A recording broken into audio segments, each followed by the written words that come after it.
Welcome to the Politicrat. I'm Omar Moore. It is Tuesday, August the 4th, 2020. On this edition of the Politicrat, a look at the vice presidential nominations. There are a few good women, who are on the final list of contenders for Joe Biden's vice presidential pick. A look at a few of those names in this episode, and also continuing our look at the states in terms of the voting process and information you need today. Maine and Maryland. All of that is coming up right after this.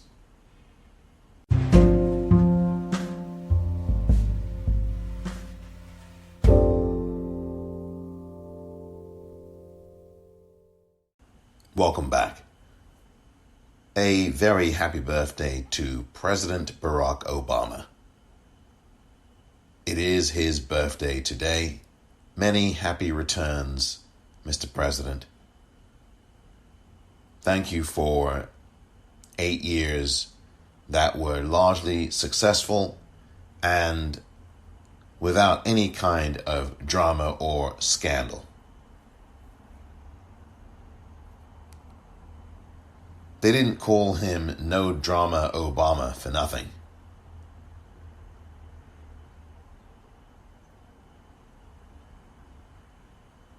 President Obama's vice president for those 8 years, from 2009 through the end of 2016 into the early part of 2017, was Joe Biden. And he now is going to be the Democratic presidential nominee this year. The convention for the Democrats is in less than 2 weeks' time. And at that time, Joe Biden will formally accept the nomination for President of the United States. But that's not the news for this episode. That's not the reason that I'm speaking about Joe Biden. The reason I'm speaking about Joe Biden is that there is really 4 women principally now who are really 2 women, if we really want to get to it, but really 4 women who are at the center of his nomination pick, his pick for vice president. Quite frankly, I'm of the mind, that Joe Biden should have announced his pick for vice president back in late April or early May. I know that there was a pandemic, and I know that the pandemic continues on, and it is very disturbing what is going on. I know that Joe Biden was still confined, so to speak, to his basement, but still. What I think should have happened quite early on is that he should have done 2 things. Name cabinet members or people that he would consider for his cabinet, float that out there. I think that would have been a very good idea to do that in late April, early May. Announce who he would like to pick, or just, name that person. I don't know if it was because, did the Biden camp think that the media would ignore that? I don't think the media, the news media, the cable news media would ignore any such announcements from Joe Biden. They may not put it at the top of their broadcast, because nothing that Joe Biden does or says is at the top of their broadcast. The media has enabled Donald Trump from day one. And that is no different over these last 5 years. If you're talking about the time he announced, which was in 2015, the media has not changed course. But I wonder if Joe Biden was wondering about that. I wonder if his camp had reservations about mentioning or naming the vice presidential pick too early, or the cabinet potentially too early. I mean, that's what Obrador did. Obrador in Mexico had announced his cabinet picks before he was even elected. It was during his campaign, if from what I remember. And once that information got out there that this is who he was going to put in this place, this position, voters got wind of that, and hello, President Obrador. And Obrador is now the president of Mexico. And it's really interesting to me because all of the people in this godforsaken cabinet that you've got now are all acting, almost every one of them is acting something or other. And so you've seen this parade of people that Trump has taken, brought in, fired, resigned, quit. They've been indicted. You've seen that parade now for well over 3 years, over 3.5 years. And you've forgotten the names because they come in and out like Grand Central Station. I mean, it's just a in and out clearinghouse, in and out. It's just madness, which is what dictators and authoritarians do. They routinely hire and fire people and change them, as Ruth Ben-Ghiat said on an episode of this podcast last week, that this is one of the hallmarks of a dictator, hallmarks of an authoritarian. A fascist is to quickly hire and fire people and be all over the place, completely upend the apple cart. So with that all said, Joe Biden had a really good opportunity to orient the national conversation around the cabinet that he would have put in. The shadow cabinet in the UK, for example, is a cabinet by the opposition party. They're not actually in power, but they are shadowing who the actual party in power's people are in those very same positions. Shadow cabinet for, the shadow secretary, the shadow chancellor, the shadow secretary of state, the shadow education minister. That's what Joe Biden should have done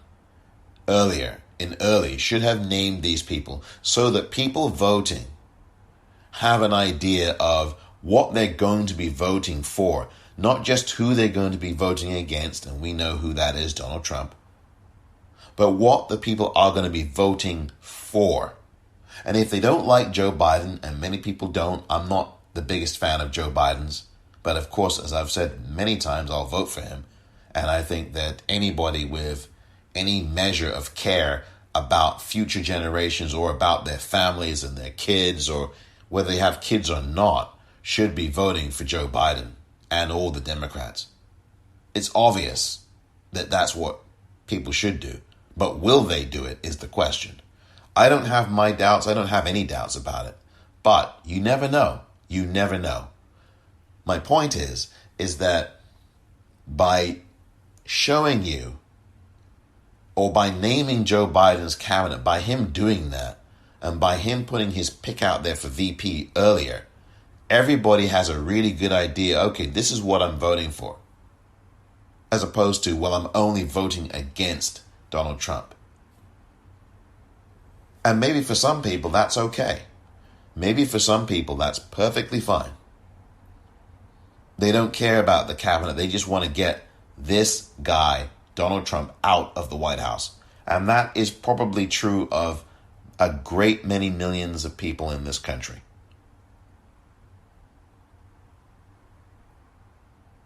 So I just think it would have been better, and it would have been a better move for Joe Biden to have named a cabinet, and certainly to have named his vice presidential pick. Be that as it may, here we are in August, less than 2 weeks from the convention. Joe Biden was supposed to name his vice presidential pick this week. But we've had this horrible row in the Democratic ranks. Democrats can never do it the easy way. Democrats can never, it seems, get their heads screwed on straight and come out with one voice. We care so much. The Democrats care so much that everybody has to line up exactly right. And if they don't, we dismiss them.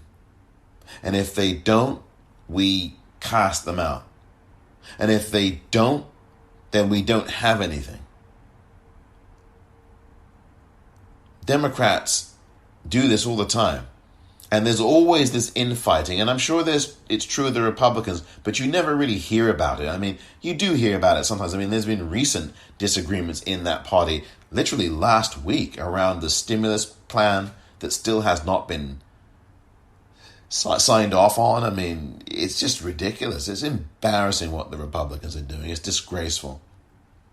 It's another reason to vote them out, among many other things. But there was this horrible row that's happened, and you've got these 3 or 4 white men who really make up the heart of Joe Biden's advisory group.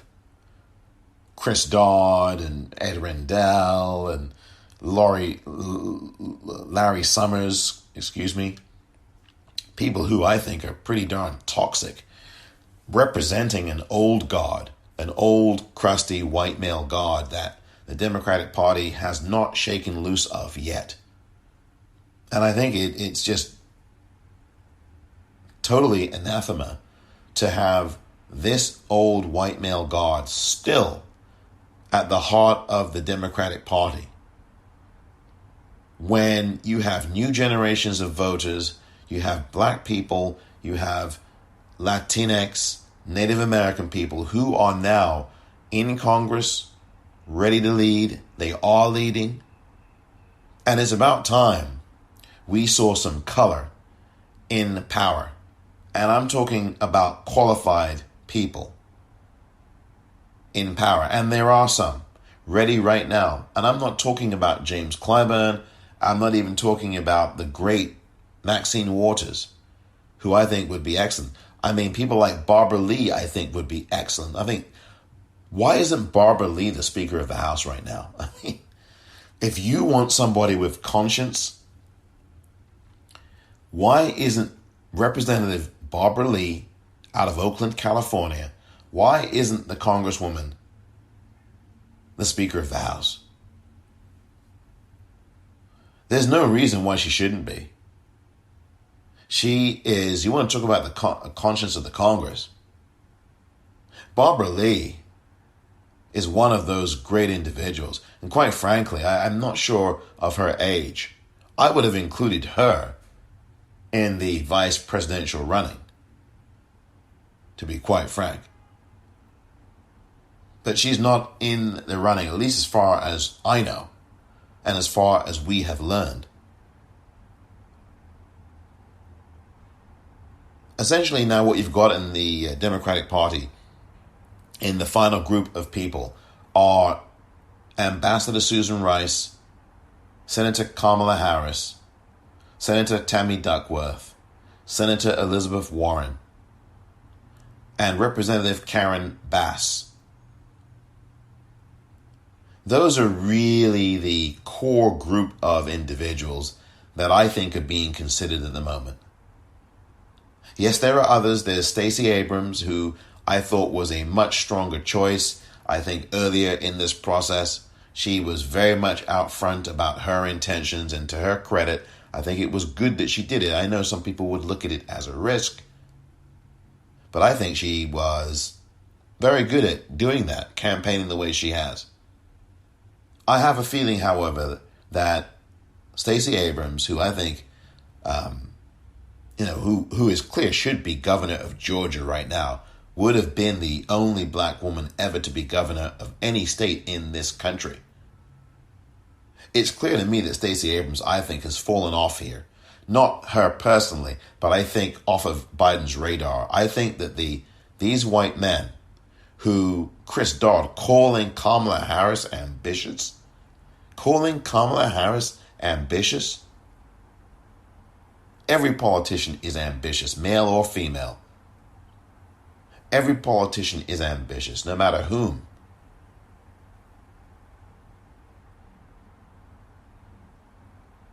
Otherwise, why would they run? First of all, for office. And number two, why the attack on a woman? Why the sexism? Chris Dodd. I was incorrect a few days ago. I tweeted, and I may have said this on one of these episodes, that Ed Rendell had said this stuff about Kamala Harris, but it was Chris Dodd, the former Democratic senator from Connecticut, rather conservative Democrat. Chris Dodd, not the most glowing record, and he said some things in the past too that I've had real problems with. But Chris Dodd has some nerve. And like I say, I think that when you start to call a woman ambitious, that ain't some compliment. That is certainly designed as a slur, as a put down. We shouldn't consider Kamala Harris because, what does that mean because she's ambitious? And Joe Biden isn't? And you weren't, Chris Dodd, when you were senator, when you were running? And you weren't Ed Rendell when you were the governor of Pennsylvania? And you weren't Lawrence Summers when you were part of Obama's team at one point?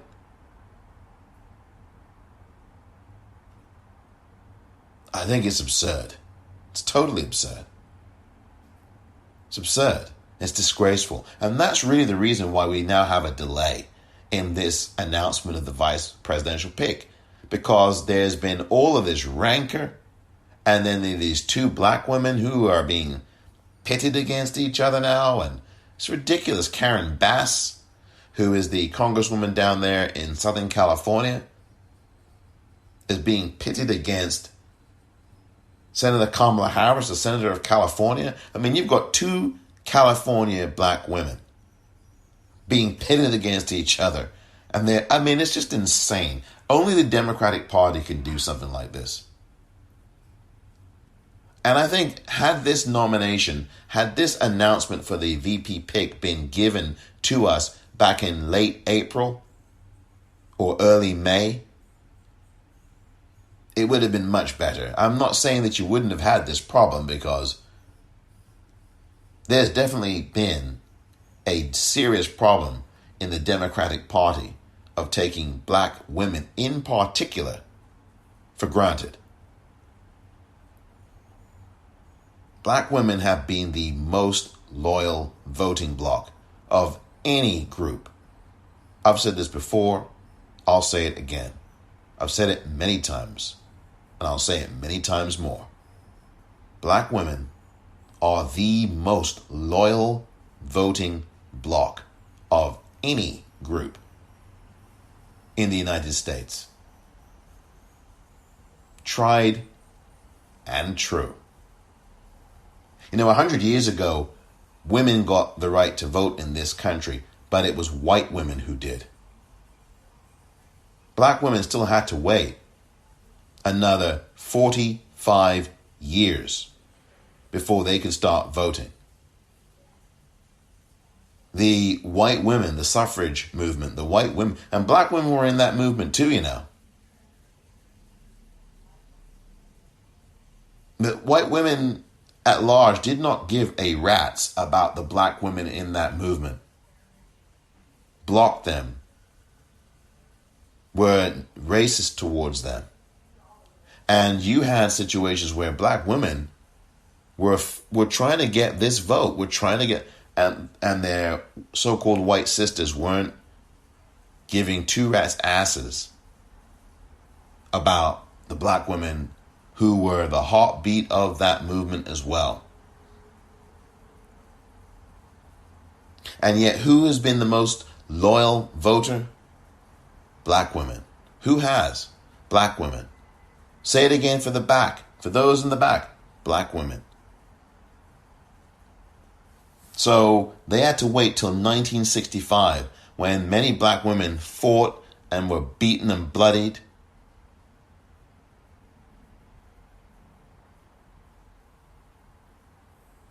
on a bridge in Selma. Are you kidding? This is what I'm talking about. So now you've got the most reliable voting bloc being disrespected in the form and shape of two women who are vice presidential picks, or at least candidates. And you've got this old white man and these other two white men in the shape, specifically the particular one, Chris Dodd, calling Kamala Harris, oh, she's ambitious, or she's too ambitious, or whatever the exact word, oh, she's ambitious.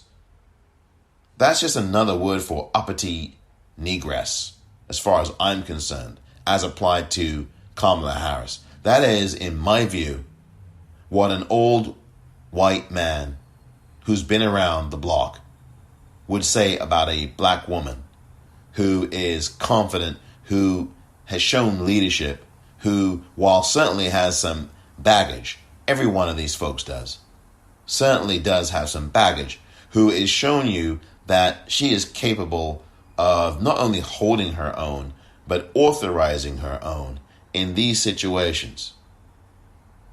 And much better than Chris Dodd, I might add, or any of these crusty white men who are telling Joe Biden what he should be doing. That's never a good sign.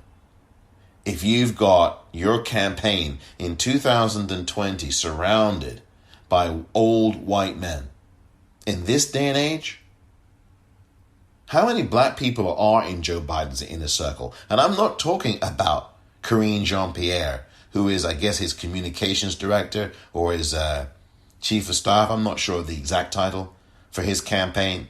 I'm not talking about someone like that in that position. I'm talking about the decision makers, the people who actually make the decisions and draw up the policy. How many black people are there in his inner circle? You've got consultants, that's one thing. But I mean people who are in his ear, in that room. The room where it happened, right? As Alexander Hamilton would say. The room where it happened. The room where it happens. How many of those people are black?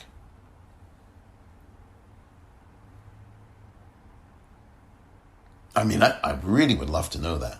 The answer to that. But I think that this distraction now is a little bit of a blip. I do think that having said all of that, the Democrats will finally get their act together. And maybe by the end of this week, or probably early next, apparently it's going to be sometime next week that this announcement is going to be made. This is really embarrassing. Please get your act together, folks. You know, don't give more ammunition to the guy that we were trying to get rid of from the ballot at the ballot box. Don't give him any ammunition. In fact, he's going to have ammunition no matter what. So at least come out with a clear, coherent plan. Now you're delaying the nomination pick and the announcement. I mean, I guess at this point, heck, what's another 2 weeks, right? I mean, it's been 4 months. It's been almost 4 months since you were the de facto nominee. I mean, Bernie dropped out on April the 8th. It's now August the 4th, so we're almost exactly 4 months after that's happened. And still there's not been any naming of a vice presidential pick. So what's another 2 weeks to the convention? Hey, why not just wait? I think that the vice presidential pick is going to be Susan Rice. When I come back, I'm going to give you an explanation as to why I think that.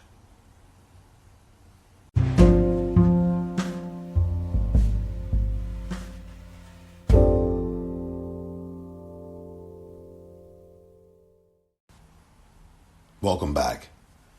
So, I'm going to get to Susan Rice and why I think she is the best pick and why I think she's going to be the VP selection from Joe Biden when all is said and done. First of all, her name has gone, relatively speaking, under the radar. I mean, Yes, she's been mentioned in the news media. Yes, she's been spoken about by some. But her name has been kept out of the headlines by things like what happened amongst those in Biden's camp surrounding Representative Karen Bass and Senator Kamala Harris. And I think that flying under the radar in that respect is very good, and I think bodes very well for Ambassador Susan Rice, who, by the way, also was the National Security Advisor, also under President Obama. So, she has certainly got that going for her, and I'll get to that in a moment. But I do think that if I look at the rest of some of the main contenders, I will tell you, I think it will come into place for you. And I wrote this for Medium last week when I thought that this week it was going to be the pick. Like we all thought this week was going to be the week where this pick was going to be announced. Turns out, I think over the weekend with all of this that went on, with what happened with Chris Dodd and all this absolutely disgraceful and I think, quite frankly, racist rancor amongst these older white men in the Democratic circles around Biden. Now we're going to have this announcement next week now. So I wrote this story for Medium, and I have posted a link to it in the liner notes of this episode and have done actually in prior episodes about why I think Susan Rice is going to be the pick. So I'm going to really essentially now just read some of this. Susan Rice is, in my view, the best choice. Susan Rice, and I have done a podcast episode about this as well. In fact, I did one in June about Susan Rice, why I think Susan Rice must be Joe Biden's running mate, and you can listen to that.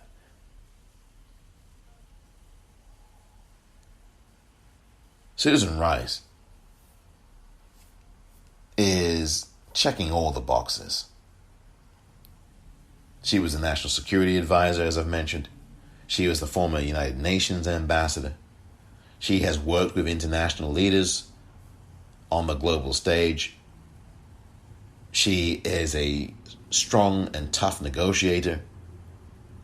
She has gravitas because of her experience in foreign policy. I know that she was smeared by Republicans about Benghazi. Oh, she didn't do... It was just nonsense. They completely lied and misrepresented Susan Rice and her role or non-role with Benghazi. It was an absolute fake. Ambassador Rice has crafted policy and strategy. She's got great authority and gravitas, instant credibility. I look at Susan Rice, and her negatives are extremely low. She's well respected across moderate circles, across some in the Republican Party.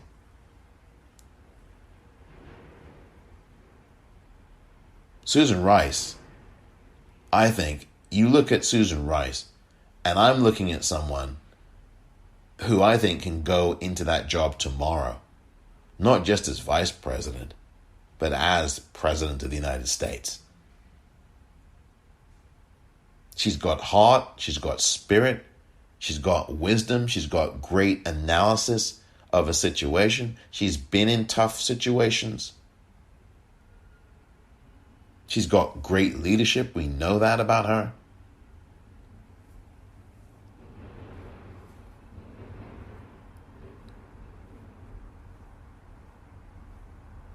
She's already served alongside Joe Biden in Barack Obama's administration. They've worked together before. I mean, this is a huge plus. Ambassador Rice and Joe Biden have already worked together in a presidential administration. Doesn't hurt that they are also pretty good friends as well. And note that of pretty much all the people I've mentioned, and maybe there's one exception to this, maybe two, Susan Rice has not been spotted publicly with Joe Biden anywhere, whether on a conference call that's been broadcast live to the public, whether in person together, whether on television together. There's not been anything like that. And that's another clue to me. I don't think Kamala Harris is going to get this because it's too out in the open now. I mean, a notebook with handwriting on it that has Kamala Harris's name on it and zoomed in, that's a distraction. That was a complete ploy. I don't think that's going to happen. It's too obvious to do it that way. Who hasn't been talked about as much? Ambassador Susan Rice. And so, for those reasons, I think that Susan Rice is going to be the vice presidential pick of Joe Biden. Whether he announces it this week, whether he announces it next week, whether he announces it during that convention, which I'm sure he will do at some point between now and then, he will announce it. It's going to be Ambassador Susan Rice. I think that Susan Rice is going to be picked because, again, she ruffles, I hate to put it this way, but she doesn't have the negatives. She really doesn't. People will say, oh, well, she's not been on the world stage camp. She's not been campaigning. So what? She's not a politician. So what? Look who you got in the White House now. He isn't a politician. Look what he's doing to the country, destroying it. It doesn't matter that Susan Rice has never campaigned. She's spoken all around the world. She's a world speaker. She's negotiated with world leaders. I mean, why would that be such a difficult thing for her to do, to campaign? She's traveled all over the world. She's crisscrossed the world. Been to 100+ countries, Susan Rice. So she can't go to a few states? She can't go to 50 states? In one country? She's been to over 100 countries. Been to loads of countries, Susan Rice. She can't campaign. She can't do 3 campaign spots. She can't do 3 campaign stops in one day in America? Really? She can't appear virtually? She can't do 15 interviews in 3 hours? Come on now. Don't say that about Susan Rice. Oh, she's not a campaigner. She's not Are you serious? I mean, the bar, you guys set the bar real low, Come on. Do you know who Susan Rice is? Susan Rice is not a potted plant. And I think that this kind of nonsense is, she can't do that. I mean, please. That's a very weak response to Susan Rice should be the candidate and will be. And I get it. Susan Rice is not thought of by some people as the best pick or as the pick that lights up the sky. But I think she does light up the sky with her experience. I mean, every time I watch her on television talking about the issues, it's really obvious to me. She is steadfast. She's decisive. She's principled. And she's formidable. And this is the kind of thing that you need. She's tough.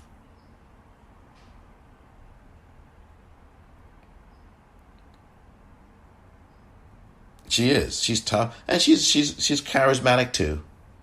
But this is about getting in the trenches. Susan Rice is the person who will get in the trenches. And she's serious. She's dogged. She's focused.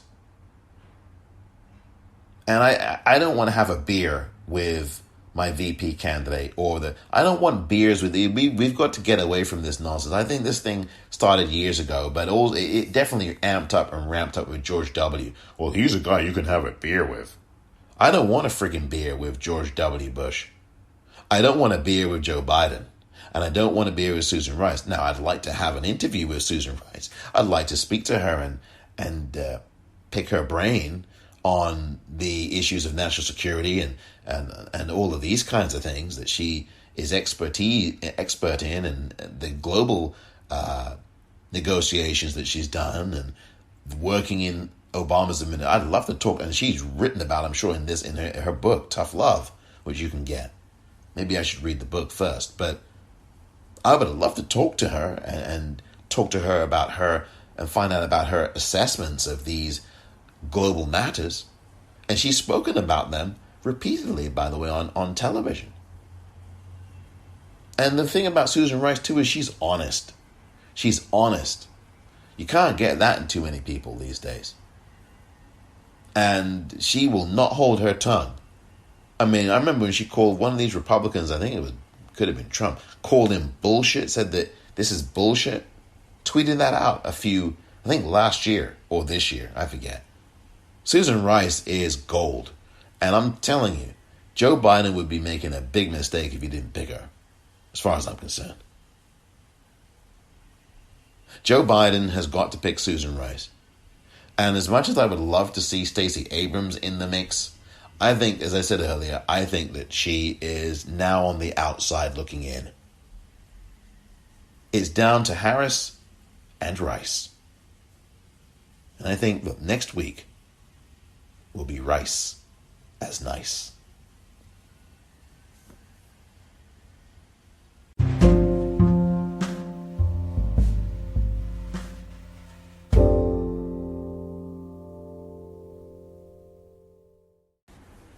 Welcome back. And before I continue, it's very important to re-emphasize this. Please get out there and register to vote. Check your voter registration every single week through the end of October. Please, now is the time to call your Board of Elections or your Secretary of State and ask them right now for a mail-in ballot. Ask them when they are mailing them out. But I would also say, I want to receive this ballot now. Can I come and pick it up? These are the kinds of things we have to do, folks. I know there's a pandemic raging. We've got to start making these decisions now. We are now in August, less than 3 months from the election. In fact, we are all these Tuesdays away from it now. We are at Tuesday, August 4th. So Tuesday, November 3rd, I don't know how many Tuesdays that is, 12, 15? I mean, we're getting to crunch time, folks. This is go time. So I want to just say that to start off here before I get into these two states. And I think that we've got to stop expending our energy responding to every single thing that Donald Trump says or does now. We've had our 3.5 years of responding to him. It's time now to start working on getting him out of the Oval Office. I know that Jonathan Swan did a interview with him. I didn't watch all of it. I watched a clip of it or 2 clips. And yes, he pressed him. And he pressed Trump and he didn't let him get away with it. Good. So he's the one journalist, or the one of 2 journalists, right, that actually do push him. I mean, I don't know why we're celebrating that. It's actually an indictment of the press that has enabled him for not just the last 3.5 years, the last 45 years. So let's have it absolutely right. I'm not going to get all up and happy about Jonathan Swan. Look, I'm not disrespecting Jonathan Swan. He's obviously a good reporter and good journalist, and he's somebody who does his job well, which is what we need from the rest of you, or at least from those of you who get this access to him. You know, takes 2-3 weeks for someone to ask about Russia and the bounties on American military personnel. I mean, that's disgraceful from the press. Disgraceful. But we need to stop reacting now to everything Trump says. And now in these final 3 months, start to get the ball rolling. And in that spirit, Maine. Maine. Oh, Maine, your website, it's not good. Your Secretary of State's website is horrible. Maine, I'd rank them one of the worst websites. Louisiana was one of them yesterday, wasn't it? I mean, I'm gonna rank all of these and have this all put out soon. I guarantee you, for all these states. But let me tell you, the Maine website. If you go to Maine, maine.gov/SOS. Oh, holy hell! I mean, good grief. Yikes. This is a mess. You get to the website there at Maine, at Maine, MAINE, That's Maine, MAINE.gov/SOS, Sam Oscar Sam. Then that brings you to the Welcome to the Department of Secretary of State. You've got Matthew Dunlap smiling at you there in the passport size photo on the right hand side. Then you will see in the middle of the homepage resources for the upcoming election. And then beneath that, request an absentee ballot and register to vote. Now, if you click on register to vote, you get this whole frequently asked questions thing. And that is a real put off. Because it's just frequently asked questions. There's nowhere there that says you can register to vote here. They didn't provide you that. There is, however, a phone number on that page for the Office of Secretary of State, 207-624-7650. But that's if you click on register to vote. If you are on that homepage at maine.gov/SOS, what you do is you go to where it says resources for the upcoming election. Click on that instead. That brings you to a page that says at the top of it, upcoming elections. You can apply for an absentee ballot for November 3rd. And then there's this PDF that you can fill out. And you can do all these things here. And as far as I know, you can't really register online in Maine. You have to click. Actually, there's a fillable PDF you can click on and download. It's not great. It's really not great. Oh dear. It's horrible. It's a horrible website. So that's Maine. Not great. Not great at all. I mean, not great. I would call the Elections Division 207-624-7651 and just ask them. And I'd do it now if you're in Maine, because this is not a great website. And from all intents and purposes, you could register to vote.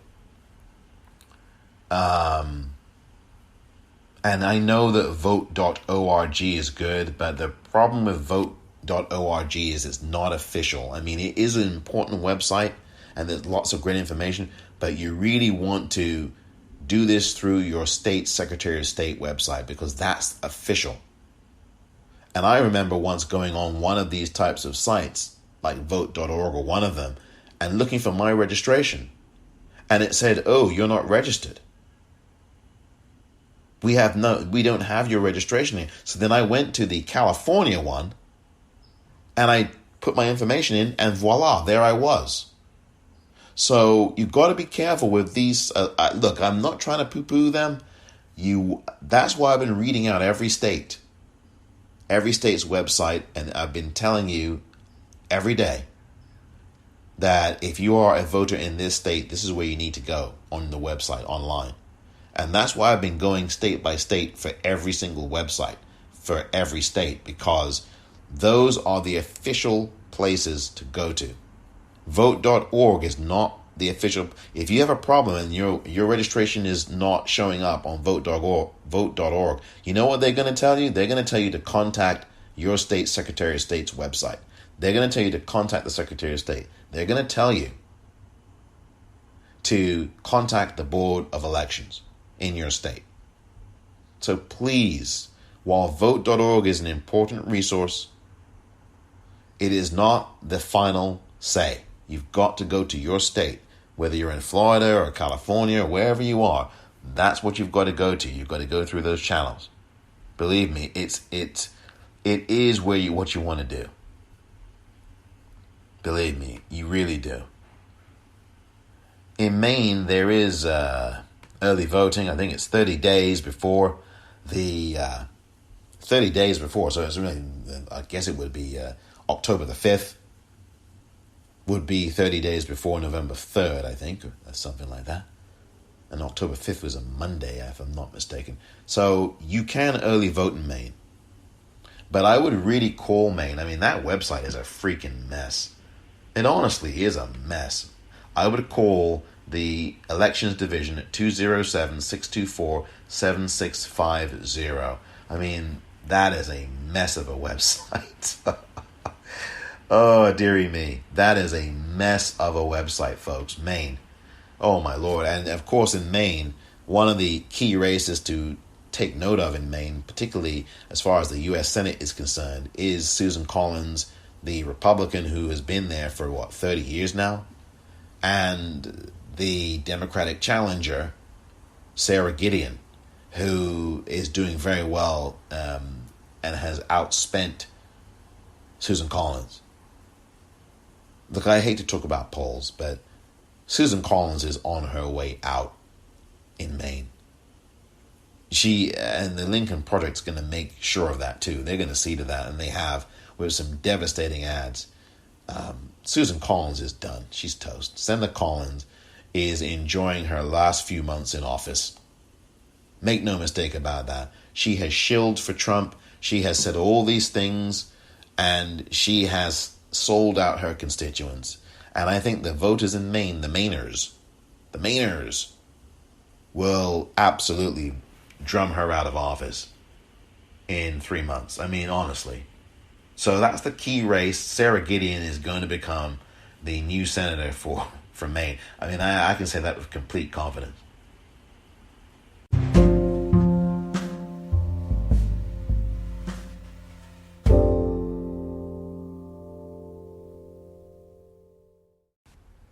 Welcome back. Wow, Maryland. Oh my goodness, that website is the easiest. You can't get an easier website for voting than Maryland in terms of the election information and everything else you need to know. Registering to vote, all of that. Maryland's website is probably the very best.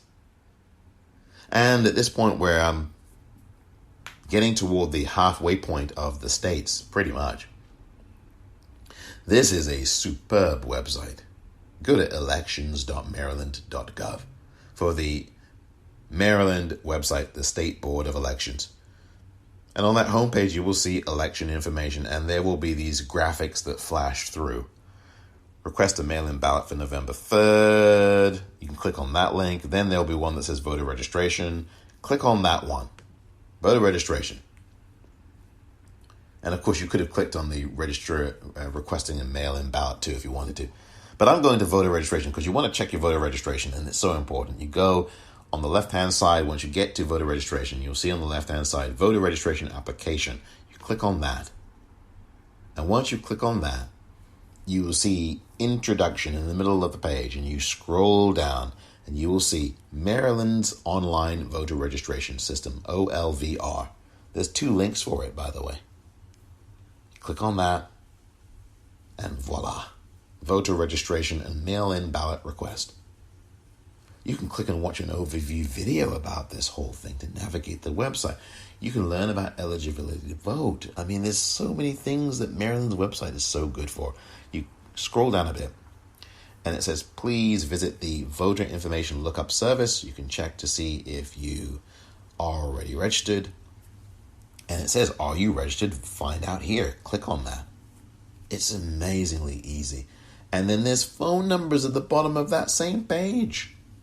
410-269-2840 or 800-222-8683.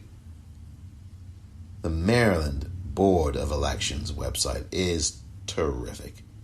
And there are even links to the counties. All the counties' Board of Elections in the state of Maryland. In fact, just in the bottom of that page as well, you will see a link that says contact your local Board of Elections. It's right above the phone number that I just gave you, the 2 phone numbers. You click on that. Local boards of election. I think it's 24 counties in Maryland, I think it is. Oh my God, this is so easy. And they're all of the addresses, phone numbers, links to the websites, email addresses, directions, the name of the person who's the election director. I think right now, Maryland's website is the best. I mean, I'm going to give a little mini shout out to which of these, when I finish with all 50 of these, which is the best one, and I'll rank them. Maryland's is right there near the top. It's in the top 3 or 4 for sure. I'm telling you, that's easy. I mean, that's how easy this darn thing is. It's so easy, and my goodness me, it's just terrifically easy. So easy a caveman could do it. I mean, it's just great. I can't believe how easy this is. This is tears of joy. This is so easy to do this, to navigate this website. This website is such a breeze. And I think you would love it if you were voting in Maryland. So you Maryland voters, do not take your fantastic voting website, your Secretary of State website, for granted. Do not. Because you've got a thing of gold here. And it's beautiful. Education. There's great voter education resources on here too. The amount of information, and it's put in neat places. They've even got, listen to this, they've even got election results going back to 1983. You can't beat that with a stick. And early voting is October the 22nd through October the 29th. 1 week. 1 week. I guess that's a minor issue because it's only for 1 week. But the early voting for November 3rd's general election is October the 22nd. That's a Thursday now. Thursday, October 22nd through Thursday, October 29th. 8 a.m. to 8 p.m. in Maryland. So, that's, I wish it were a little bit longer, but there you go. By the way, the deadline to register to vote for the November 3rd presidential election in Maryland is October the 13th. Register to vote right now. Do not wait till October 13th. October's only 2 months away. That's how crazy this year's been. It's been a long year, but it's been a year that zoomed by real fast.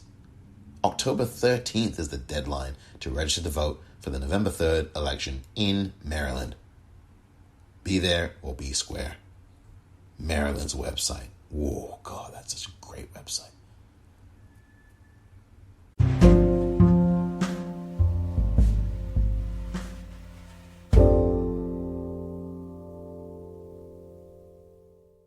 Before I go, I just wanted to remind you once again, this Friday, August the 7th, 2020, join me, please, at the Mechanics Institute on Zoom, the Mechanics Library, on Zoom, this Friday, August 7th, 6 p.m. Pacific, 9 p.m. Eastern, as I will guest host a conversation about the documentary I Am Not Your Negro, featuring James Baldwin, of course, in that great documentary directed by Raoul Peck. You can register now to be part of the conversation and join me on this Zoom call, and register at the following webpage, milibrary.org/events. That's MILibrary. That's MILIBRARY.org/events. Register now for free and join me this Friday, August 7th at 6 p.m. Pacific, 9 p.m. Eastern, as I host a conversation about the film I Am Not Your Negro. Be sure to watch the film before you watch me and our participants have a conversation. It would be helpful, I think, if you did watch it. It's available on Netflix, among other places. Thank you very much for listening to this edition of The Politicrat. I'm Omar Moore.